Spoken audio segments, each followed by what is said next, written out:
Gama Basarte, del Grupo Parlamentario del Partido Acción Nacional, para presentar proposición con punto de acuerdo por el que se exhorta al titular del Poder Ejecutivo Federal para que se remita a esta soberanía un informe sobre la omisión de resultados importantes en temas sensibles para la sociedad mexicana e indique ¿cuáles serían las acciones inmediatas para su atención en los rubros de seguridad pública, salud, empleo y economía? Gracias, senadora presidenta. Adelante. Señoras y señores senadores, hago uso de la voz para presentar el punto de acuerdo acerca del primer informe del Poder Ejecutivo Federal que mandata realizar la Constitución Política de los Estados Unidos mexicanos, pero que lamentablemente no ocurrió. Porque como suele pasar, el presidente López Obrador tiene otros datos y de entrada, según su visión, no se trató del primer informe, sino del tercero. Y en el colmo del solipsismo, no lo rindió a través de un diálogo republicano ante la representación política del pueblo de México, es decir, el poder legislativo. Y en cambio, prefirió encerrarse en las cuatro paredes de Palacio Nacional y lanzar un monólogo a sus subordinados. Así, sin manda presidencial, sin la presencia de quien piensa distinto a él, sin la formalidad constitucional y sin nada nuevo que decir, el día 1 de septiembre, al presidente se le hizo tarde y la mañanera, en la que repite lo mismo, comenzó a las 11 del día. Es una buena manera de describir el primer informe, una mañanera tardía.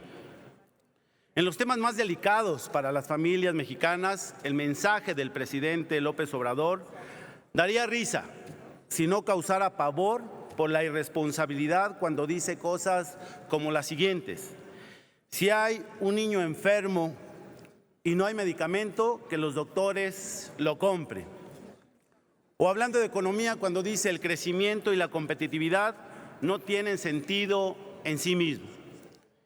Esta aseveración es además profundamente irresponsable y peligrosa, porque todos sabemos las consecuencias de despreciar el crecimiento económico.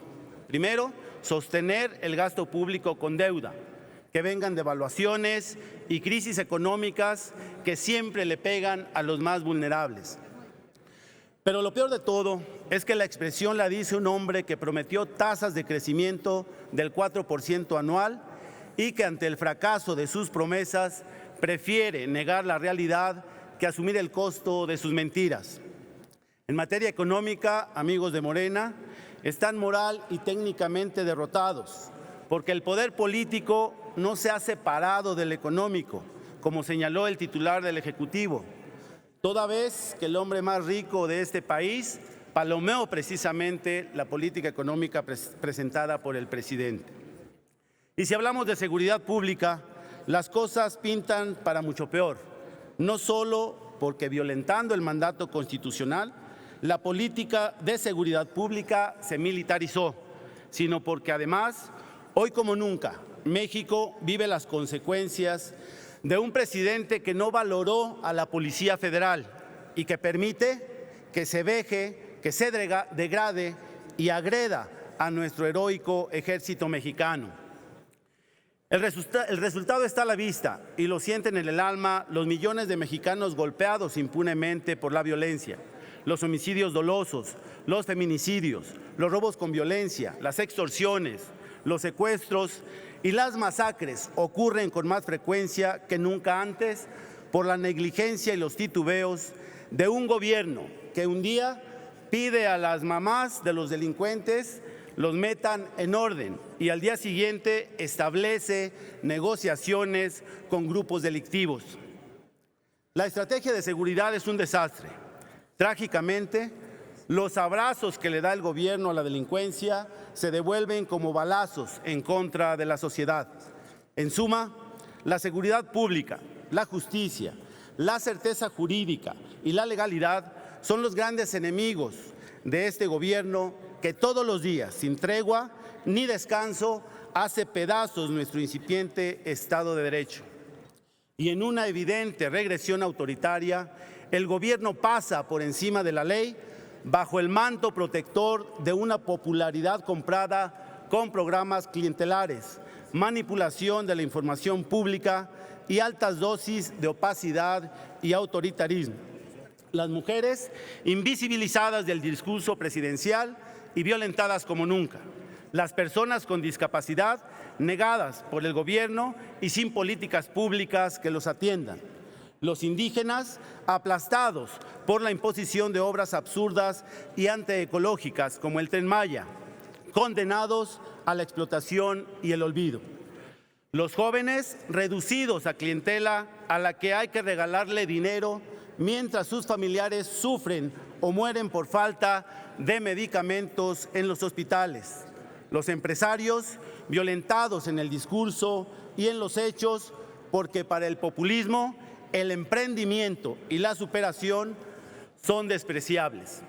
Y en México, nuestro querido México, condenado a la violencia, a la impunidad, al desempleo, a la falta de inversión, a la demagogia, al autoritarismo por culpa de un gobierno incompetente, incapaz, ineficaz e indolente, que no informa ni transforma, pero todo lo deforma. México merece mucho más. México merece algo mejor. Es cuanto, senadora presidenta.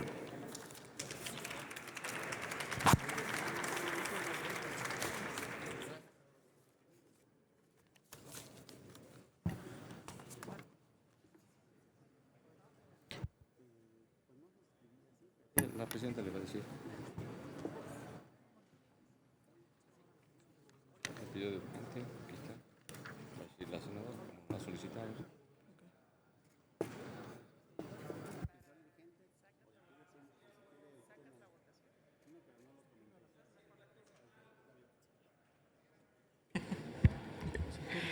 Se turna a la Comisión de Gobernación.